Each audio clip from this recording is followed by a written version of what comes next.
Hi, everyone. I have an amazing guest today. Her name is Kelly. Kelly does coaching and she helps people that are going through a spiritual change in life where they were raised with one set of spiritual beliefs and they're feeling like their soul and their spirit is taking them down a different direction, and where that change can be a huge shift in mind thinking and heart thinking and just in ways of life. And she is so creative in her problem solving to help people overcome the difficulties of changing their spiritual and sport systems from a deep level.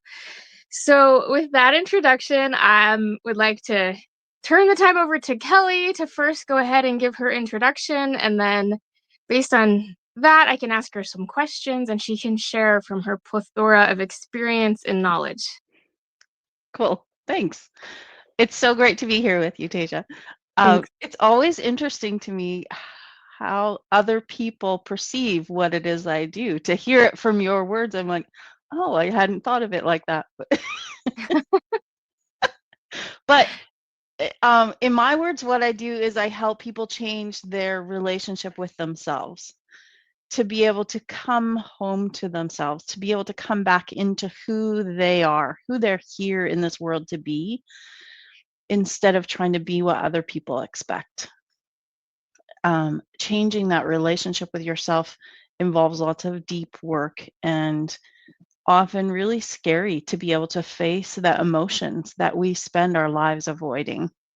But I am totally okay with my own emotion and really okay with allowing it to flow through me instead of being stuck in it, which means that I'm totally okay with other people's emotion as well.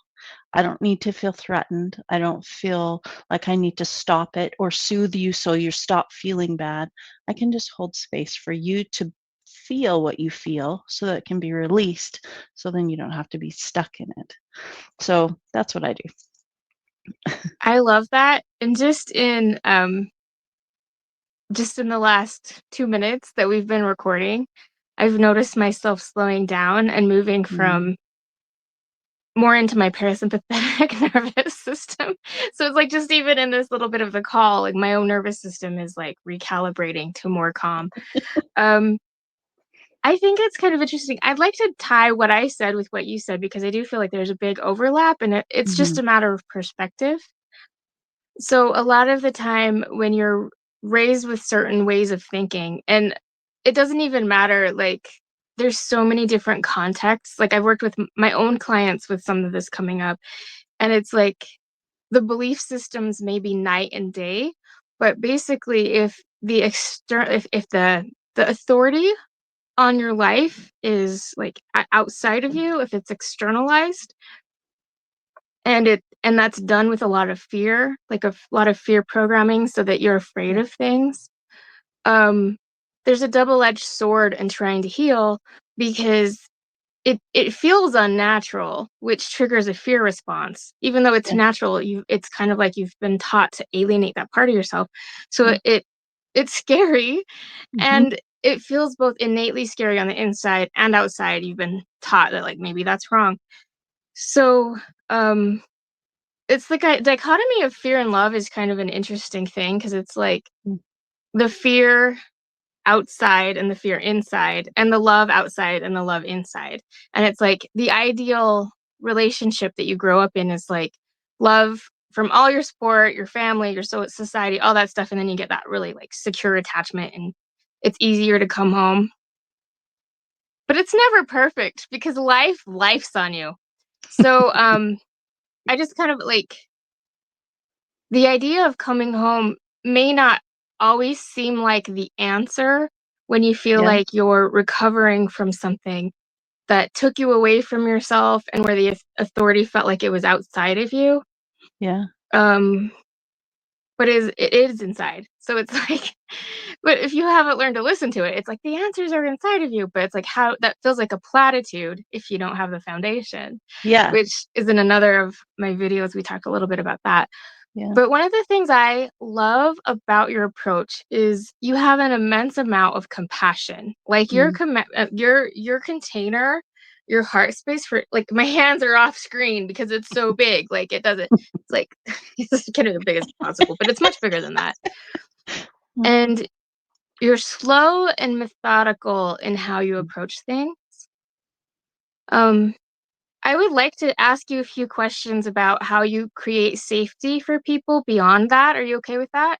Yeah, of course. Okay. So, what does privacy and confidentiality look like when working with you? Hmm.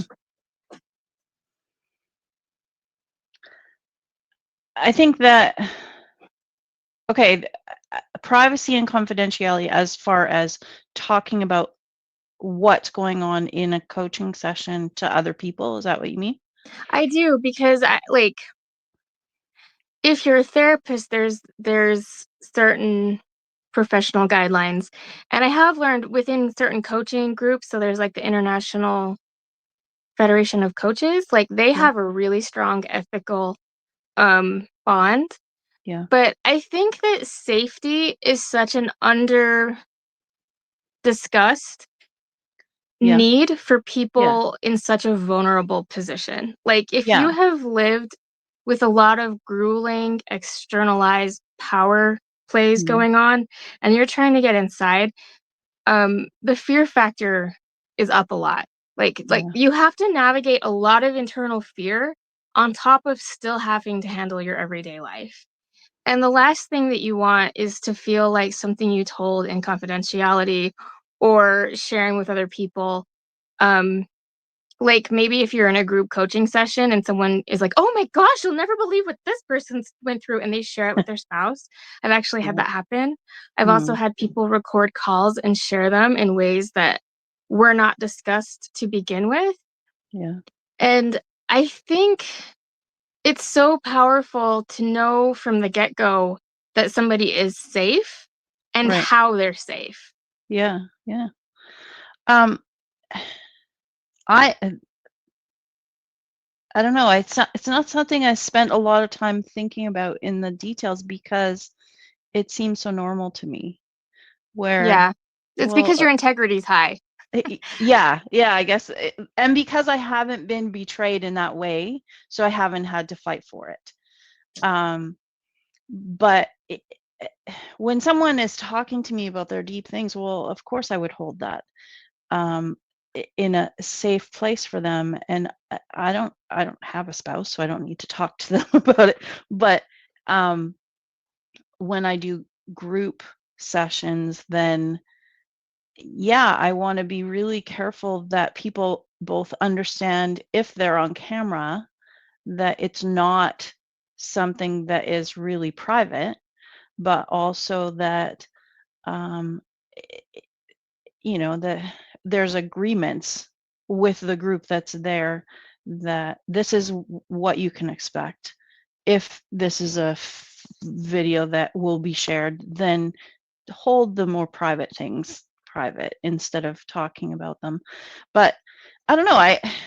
As far as um, privacy with like my one-on-one coaching, the thing that I have struggled the most with is all of the marketing is talking about, well, you need to have testimonials, and people give me testimonials, but unless it's specifically about this is written for a testimonial, then I'm like, well, I can't really talk about what I do because it's private.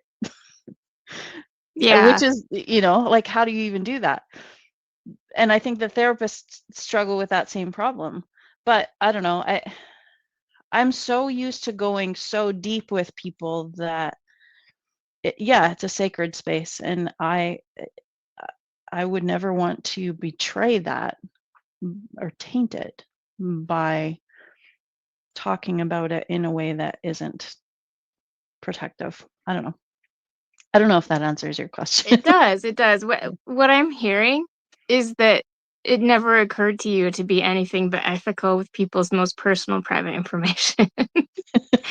And I appreciate that because like when looking for somebody to help move through like difficult deep work, you don't want to have to worry about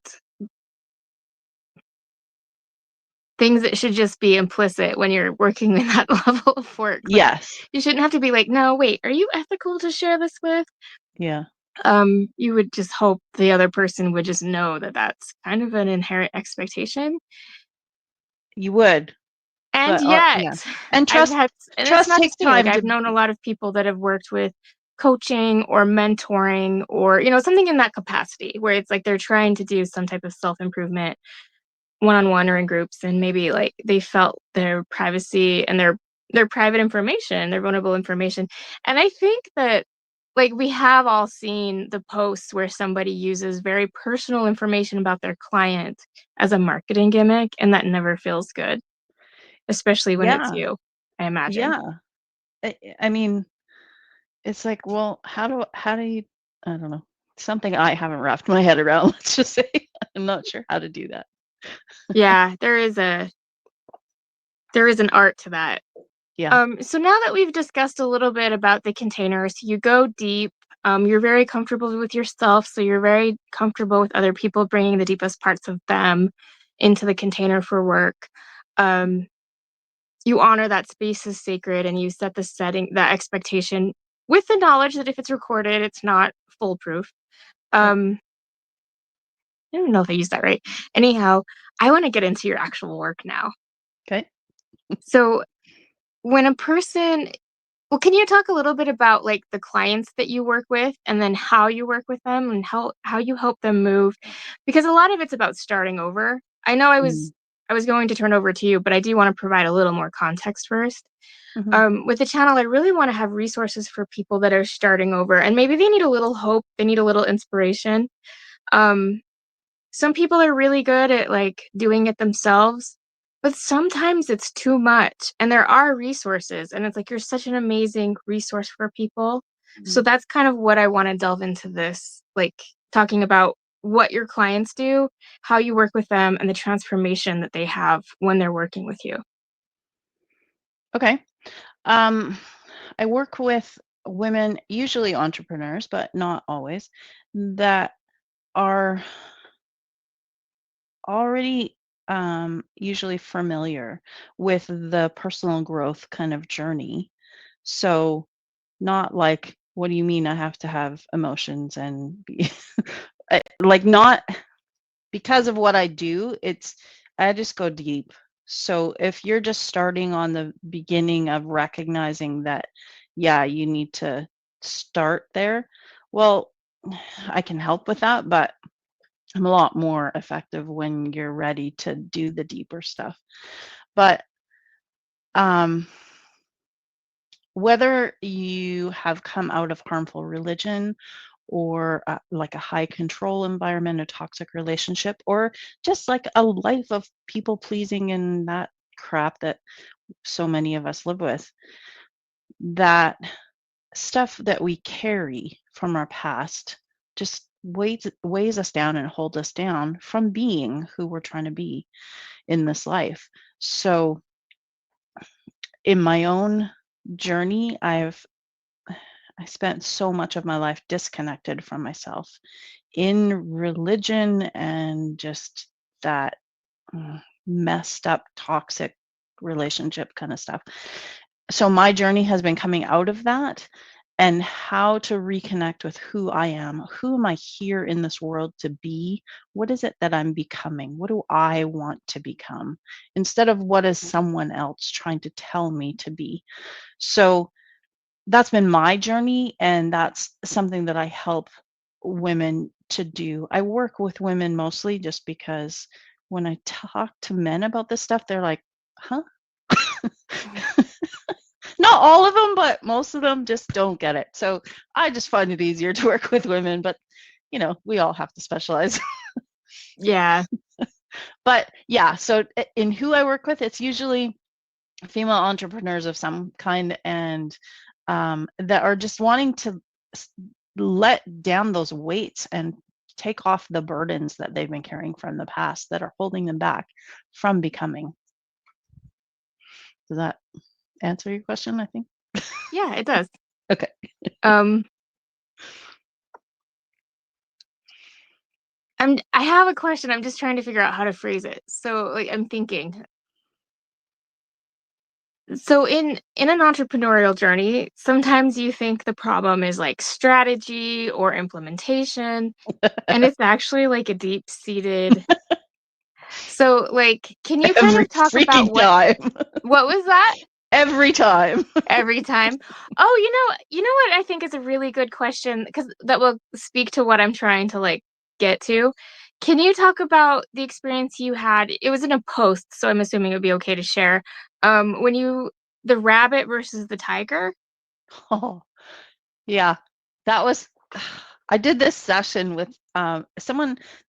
We were exchanging sessions. So I had just met her, and she does hypnosis. And we went right back into this childhood memories, and it was actually fairly similar to what I do, just from a different angle. It was quite interesting. But it was like looking at this 4-year-old me and realizing, oh, all of my training, all of my conditioning, it was like I had been born into this family as a baby tiger, but I was told, "You're a rabbit, you're a bunny." And I was treated as if I was a bunny and taught the rules to live as if I was a bunny. And the rules that a bunny lives by are all about survival and keeping small to be safe. And I'm just like, I'm a freaking tiger. The rules that a bunny lives by are irrelevant to a tiger.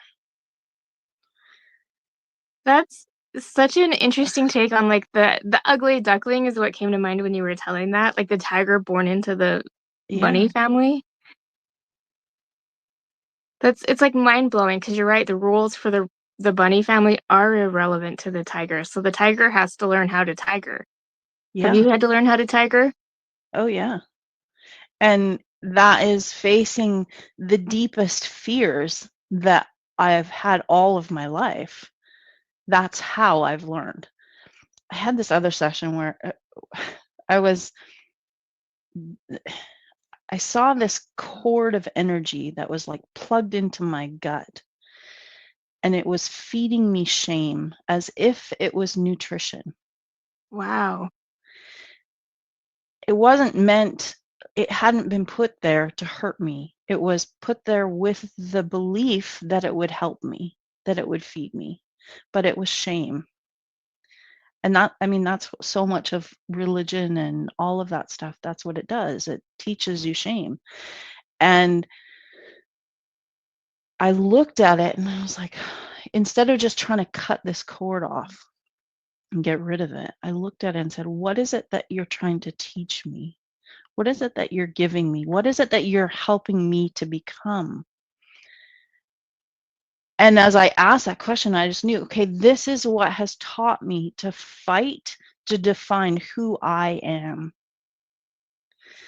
The shame in you're not good enough, who you are is bad or too much or hurts people. That is what taught me to define, no, this is who I am. And if I hadn't had to fight for it, it wouldn't be something that I can stand so strongly in. But I fought for it. And then I was able to look at this cord of shame and just say thank you because it helped make me who I am. And then I could just release it back. And in that moment, forgiveness, the definition of forgiveness flipped for me. So that's what it's become for me, is to thank it for who it helped me become and just release it back. And then this energy, the cord of the energy just dissipated. It's so cool. That is really cool because you know that whole idea of you can't destroy energy, it just transforms like from one form to the other. I can't remember the exact wording. I know it's one of Newton's laws. Yeah, yeah. Um, what was that? Yes, I understand Okay. what yeah. So when I think about that, like shame, when a lot of people think about shame, just saying that word, there's like this shutdown, there's this contraction, there's this retreat. And it's like I think a lot of people believe, probably not consciously, that shame is not an energy that can actually be transformed. Mhm. And it sounds like you're saying the opposite. Yes. And not only can it be transformed, like what's on the other side of that? It's purpose. It's knowing this is who I am and this is what I'm here in this world to do. And not so much of what I am here to do is to help other people also define who they are and what they're here to do. The whole purpose thing, that's just I've always been like, oh, helping people to define their purpose. But be the reason why I'm able to do that is because I've had to fight for it so hard in my life. That was kind of like the metamorphosis that took you from the rabbit to the tiger, and that was where Yeah, you learned your own fight. yeah, That makes sense. yeah. So now in everything that every issue that I struggle with, every fear that comes up, I've learned to just look at it and ask the question, what is it that you're giving me? What's the gift you have? What is it that you're carving into me? And take everything it can bring to me because it's for me and not against me, Mm, and then just release it. that's so powerful. Right? It's taking your power back. It's not, I'm just waiting for the universe to give me something. It's, this is what I've chosen to do in this life. This is what I'm going to take that's given to me and create. It's so fun. And so I'm seeing this movement of energy, right? So it's like this Mhm. person is in a place where they just feel stuck and they're stagnant and miserable. And then not realizing that a lot of the misery is like some version of shame or guilt that just feels insurmountable, not able to change it. Yeah. And then this idea of transforming that energy, like um, releasing it so it's lighter, so it's not going to roll through the rest of the world heavy, for one thing. So it's like they can release it, but they're not just releasing trash, they're actually releasing energy that is lighter Yeah. in the process. Yeah. And then as that gets released, like clarity on purpose and Mhm. more of a and in that lighter energy, less misery, which so many of us would love to be less miserable. It's Yep. like all my problems solved, but even with my problem solved, I want to be less miserable in the process of that. Because what good is it to have no problems but still be miserable? You know, like really. Well, yeah, then you still have a problem. Yeah. And I think that that happens a lot more than people realize is that like even when problems are not so insurmountable, the process we have for solving our problems can still be misery making. And I don't Yeah. like to be miserable. I think that like it's easy when I talk about these things that it sounds really cool, and Hmm.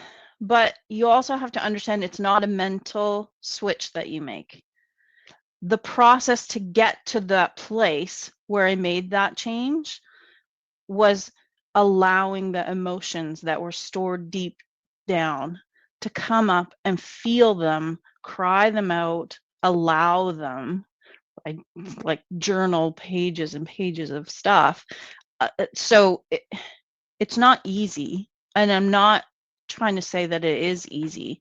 What it takes is not just facing your emotion, but feeling it so that it can be released, because we spend our lives avoiding our emotions, doing everything we can to not feel them. And that's what it takes, is feeling them so that we can release them, so that transformation of feeling them is what brings us to those pivotal moments where you can release stuff. It's not just, oh, let it go. I really, really hate that phrase so much. Just move on, just let it go, because it's said without the understanding that the way to allow it to let go is to feel it. And most people say you should let it go, thinking stop feeling it. And it's completely backwards. Doesn't work like that. Humans don't work like that. Right. I love that you mentioned that because it's like on a high level, what I said is what happens, but it's not here that it happens. It's like you might Exactly. understand, well, like when water changes to rain and then falls to the ground and turns into a puddle and evaporates. Like I can tell you how it happens, but the magic of that actually happening is a very different process. Like Yeah. there there's certain things that have to be in place for the water cycle to actually water cycle, right? So it's like Right. I can tell you the basic idea and concepts, but having it actually happen is a different thing. And so it's the Yeah. same with us. And I do think that's really important to mention because it's like, well, if it's that easy, why do I still feel so stuck? What's wrong with me that I can't move through it? Like if that's Yes. all it takes, why am I still stuck and miserable? And so I think it's really important to be like, in a sense, yes, it is that simple, but in another sense, the actual movement through, you're in your body, you're feeling your feelings, you're facing your fears, not necessarily in the sense that you think you will, because avoiding something and facing it is different than actually facing it. Like what you think you'll face when you're in avoidance, for better or for worse, what you actually face when you face it is not the same thing. But it's Yeah. still you still have to fight through the fear of what you feel like you're going to end up facing. Um I wanted to backtrack to something you said that I felt was so powerful about being human. Mm. Um I think there's, like, this idea that a lot of people have, like, in their heads that if you have you if you're helping other people, you need to have all your stuff handled. It's almost like the pedestal, like the coach that has no faults and doesn't need anybody, and like, in our private conversation, we've actually kind of talked about this a little bit, um, but I'm gonna not so I know I know you'll know what I'm talking about. But you've mentioned your own healing, Mhm. um sessions, which I love. I love the transparency of that because we all need help. My Mhm. niece was asking about that and she's like, "Well, if you've got it handled, why do you need somebody to help you?" And I was just like, "Well, if I'm driving in a car, I'm going to have blind spots to my right and my left. That's just the matter that's just the intrinsic nature of the vehicle. Like Yeah. there's blind spots. Just physics. And I have mirrors to reflect to me what I can't see with my eyeballs. Yeah. And that's like with a good coach or with somebody to help you, like we're all human and we all have blind spots. And so we actually need other people to help us. Nobody that I've ever met has been designed to heal in a vacuum with just themselves. Yeah. I know a lot of tools about how to heal. And I can do a lot of stuff on my own because I've been trained to do that. But I have people, a number of people in my life that I exchange sessions with regularly to do the deep work on each other because when you're trying to do it yourself, you have to be like the coach or therapist and then the one and it's just so much easier to sink into what's really going on when someone else can lead you through it. That's why as a coach, I can put out like all kinds of digital products for you to read, or you can read books, and it still doesn't do it because until you have someone to walk you through it, it's just not, you're not going to go there because by definition, that's the stuff that you're avoiding. So you keep avoiding it. It's true. I could name like 5 different blind spots right now that I know I'm avoiding. But until someone walks me through it, just yeah. But I'm definitely a work in progress. I mean, we all are, but yeah, that's part of who I am. I don't know if you're into human design. Yeah, you are. But I'm a 6'3", which means that I'm like all about the curious exploration. I need to do it, but then teach it as I'm doing it. That's my thing. What I'm here to do isn't to stand at the top of the mountain and say, "Oh, you should do this." I'm like, "No, walk with me I've learned a few things I can help with, but I also want to learn from you. Let's walk together and learn together and enjoy the journey together. So yeah, I'm all about the mess.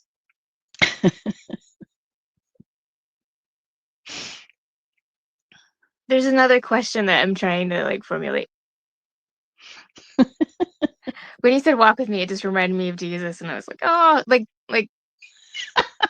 the stories about him I really like and that still matter to me a lot are the ones where he was with people Mm, always. yeah. Um, so I'm curious about the dynamic that you use when you work with people because you with the tiger energy and you do have a strong like leadership, but at the same time you definitely really listen and Mm, respond to the other person. So you're not like really boisterous and we're doing this like this way. And maybe you get that way. I don't yeah. know. But like from what I've seen, there's this very grounded, calm, collective, observant part of you that Mm, really looks and assesses the situation and the guidance. Like when you're actually guiding, your guidance feels very minimal. And I think it's sometimes the opposite of what people expect, where they're like, well, like they need a lot of instruction and like a lot of like talking at. yeah. And obviously, when you're leading through people through feelings, it's different than talking them through like a head thing. Mhm. And I know I'm not really asking a question, but there's something in that I feel like you have. I would love to hear what you have to add. Like, Yeah. Yeah, I think I know what you're talking about. Um, I I'm good with teaching, and speaking. I enjoy it. I've done that for many years, but when I'm coaching, it's not about me telling you what to do. It's about me drawing out of you who you already are so that you can connect with you. So I'm just asking questions and yeah, queen of the questions. I love questions, but yeah, it's yeah, that's the dynamic is the purpose of coaching. And the biggest thing that I had to learn when I started coaching was to stop being mom because I've been mom for my entire adult life mhm. and to stop like trying to direct or give advice and to just allow the emotions to come up. And like with the main modality that I use is called mind shifting. And it's just a series of questions that I'm leading people through on a loop. And it's allowing that emotion to be processed in real time and then flipping over to feeling emotions that you probably hadn't felt in that space before possibilities. So like what needs to happen for this to not be a problem? What would it feel like if that had already happened? And then you going back and forth between releasing those subconscious emotions and then possibilities and rewires your brain. It's pretty awesome actually. But yeah, the mind shifting is it's just asking questions. It's so fun. Yeah. It's just asking questions, but you also have a very specific intent and a very strong Yes. moral, like you've got a moral compass, so it's a safe place to ask questions. Yes. Those same questions asked in a different context with a different coach with a different container Mm, wouldn't necessarily have the same healing effect because safety yeah. must be present for some Yeah. of those things to come up. And as you were speaking, um, my inner child was like, "You need to talk about people's inner children." So I have a question about how you do inner childhood work. Usually, when I'm in the middle of doing mind shifting with someone, it becomes quite clear that there's a part of them that specifically is holding that certain emotion. And to explain parts work really in a basic way, that is something that Richard Schwartz developed many years ago, internal family systems. But um, it's the understanding that we all have a core self or soul or whatever, however you want to say it, your core, um, and that. core self is incorruptible. All of us have that self. Um, and then we have parts of ourselves, like different facets of our personality. We're born with some parts, and then others come online as we get older. And then when we're wounded or in pain or scared or whatever, we offload some of that emotion onto a part. And then we disconnect or exile that part so that we're not overwhelmed by the emotion and we can continue to function. And then other parts come on as protectors of that exiled part, and also to protect us from being overwhelmed by the emotion the part is carrying. So what that looks like often is like a manager, like there's like, no, you have to stay a certain weight, or you have to be on time all the time, or something like that. Or it's anger. This is the big misconception with anger. Anger is always a protective of emotion. It's Mm. always a protector. And it's not about protecting you from something outside of yourself. It's about protecting you from being overwhelmed by that emotion that it's protecting. The it, yeah, the exiled part. So when I'm in a session and we're doing some mind shifting, and there's a part that I can tell is just holding a lot of this emotion, then I'll just ask the person to allow that part to just take a step back so they can see them, and we'll just talk to that part. And this is the big thing that I don't understand about therapy and coaching and all of this, why it's so complicated. We just have a conversation.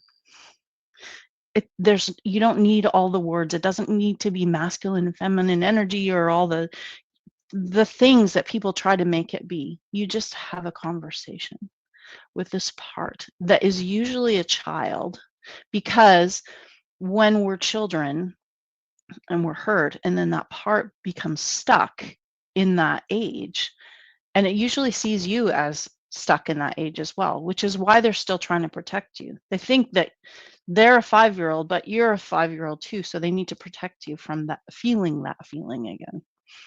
So anyway, that's kind of a convoluted way to get around it, but a lot of what I do in my own life and with clients is just talking to these parts of ourselves that are still children. And I'm a mom, I'm a grandmother. I've been a mom for a long time, and I know when there's a 5-year-old that just is so scared, they just need a hug, and they just need to feel safe, and they need to be heard, and they need to explore together, and someone to just see them. And when we can do that for these parts of ourselves, we don't have to keep looking for someone else to do that for us. We can just allow that core self, our soul, to be able to give life and love to those parts of ourselves that feel so disconnected. And then as we do that, there's reconnection. I believe that pain is disconnection, which means that the way to heal pain is through connection. So as we can reconnect with those parts of ourselves that have been holding all the pain and fear and everything, then we just become more centered, and that everything just calms down. And one of the most beautiful questions I love to ask in that process is, after we've processed the emotion that part is holding, what do you want to do? You weren't born to be the scared one or the terrified little girl or whatever. What do you want to be? And the things that come out are just, they're just beautiful. Because the things that we really want in our lives, they're pure. They're just beautiful, because they're just outpourings of our soul and what we're here to do. So anyway, kind of a tangent, but that's how I I deal with loved all of childbirth. that. Like there was so much wisdom. Like I'm like, I need to go back and watch, like I was earmarking the time so I can go back and watch that specifically. Mm, Um, it was so brilliant. mm, And my inner child that was like, you need to ask her about inner child stuff was like, yeah, see, I told you. Yes, my inner child told me so. Yep. Um, you have such deep wells of wisdom. Mhm. And you mentioned the fight that you went to be going from a rabbit family and then realizing that you're the tiger. Would you like to share anything about your personal journey? Just because it's like Mm. when you've grown so much, people are like, "Where did that come from? Did you go to school? Like what?" Like people almost like want to have context for like how you grow into the healer that you become. Sure. Um, my family is Christian. And I wouldn't call it high control religion. I would call it high demand religion, where you're expected to control your thoughts and never think the wrong thing, never say the wrong thing, never be the wrong thing. Um, I was listening to someone recently, I think it was an audiobook, and they said the opposite of love isn't hate, it's judgment. Wow. And judgment is all about shame. And that was such a picture of my childhood where my family and the people that I grew up around and lived with for so long are honestly good, kind people. But there's this layer of judgment underneath everything. And that it took a long time to be able to separate. Okay, yes, they're kind and loving people, but this judgment says I have to be someone who I'm not in order to be acceptable. And so I got married when I was 18, literally a child bride. My parents had to sign the marriage license and everything. And my ex was in Bible school at the time, but he became a pastor and author and speaker. He was also a covert narcissist. Um, I didn't even know what that. I had no concept of what that was while I was still married. We were married for 28 years. Eh, it I went through this process of deconstructing my faith, um, alone in my living room over many years, and my body was just breaking down. I have Mhm. fibromyalgia and chronic fatigue syndrome and all kinds of problems that were because I was living and had always lived in a way that said who I am is either not enough or too much. I need to hold myself in this tiny little cage in order to be acceptable. And it was killing me. And I got to a place where I knew that if I stayed, either my physical health would kill me or my mental health would. It was this visceral knowing that okay, this is the choice. I either stay or I choose to live. So I chose to live. It wasn't like, oh, it's going to be better. It was just, I want to keep living. And this is what I had to do. And it was very much a mutual decision. I'm not saying it was like I just up and decided to leave my marriage. That wasn't how it happened. But what was going on inside was I chose to live. And then the process after my divorce until now, which that was like the last 8 or 9 years, has been deep into healing and reconnecting with myself and who do I really want to be. Uh, at one point I was talking to someone and they said, I'm planning to live till I'm 100. I'm like, why would you want to do that? I do not want to be old for 30 years. Just shoot me now. But my grandmother used to say, getting old is not for sissies. But it was like an earwig, like it just worked its way in and I couldn't stop thinking about it. And I'm like, I was just like that. I think it was right around my 50th birthday at that point. And I was like, if I choose to believe that I'm going to live till I'm 100, then my physical health, my mental health, my emotional, my financial health, all of it would have to change to be able to carry me for another 50 years. But the reason why it kept coming back to me was because up until then, this clock had been ticking in my head. Like I'm running out of time and I need to do everything and do it right because I don't have enough time left. But if I plan to live for another 50 years, then I am just getting started on the second half of my life, Mm. which means that all of the things that I've learned up until now have made me become someone who can really get some stuff done in this next 50 years. So it just changed the trajectory of my life. And it looked like a small thing, but it changed everything. So, yeah, short story from there to here. That's where I love it though. And I think you can learn as much about a person by how they tell their story as the story Mm, they tell.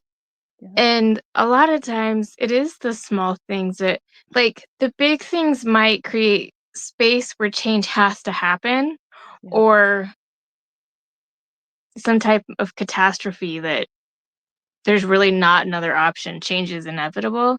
But it's the changes that, like, really shape who we are usually small. Like, they may come along yes, with bigger events, but the actual,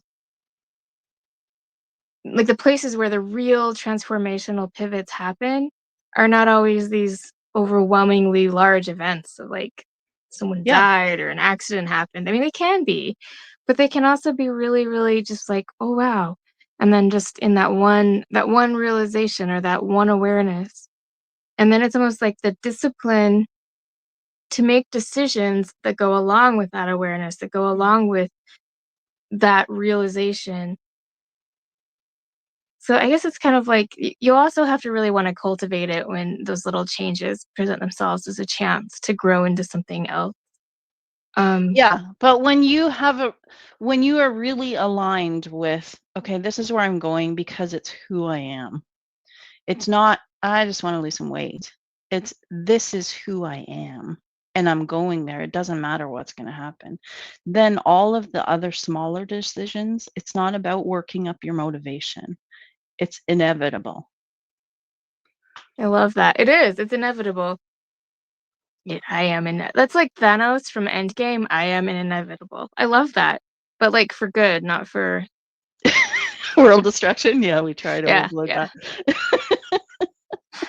I mean, he thought he was the good guy, but that's a whole other topic Yeah. too. The anti-hero. Okay, I feel like this has been very rich. Hmm. Yeah, it feels like a very like really good chocolate or really good coffee. Like I don't know what Yeah, those have in common, but that's what it feels like to me. Um, caffeine. do you have any clothing? Oh my gosh. Closing thoughts that you would like to share? Um, Let me see. What do I have to say? You don't have to have it figured out. That's a good one. You don't have to have it figured out. Yeah. It's the journey. It really is. And people always say that, but if the end point is all there is, then what's the point? Because that's one moment.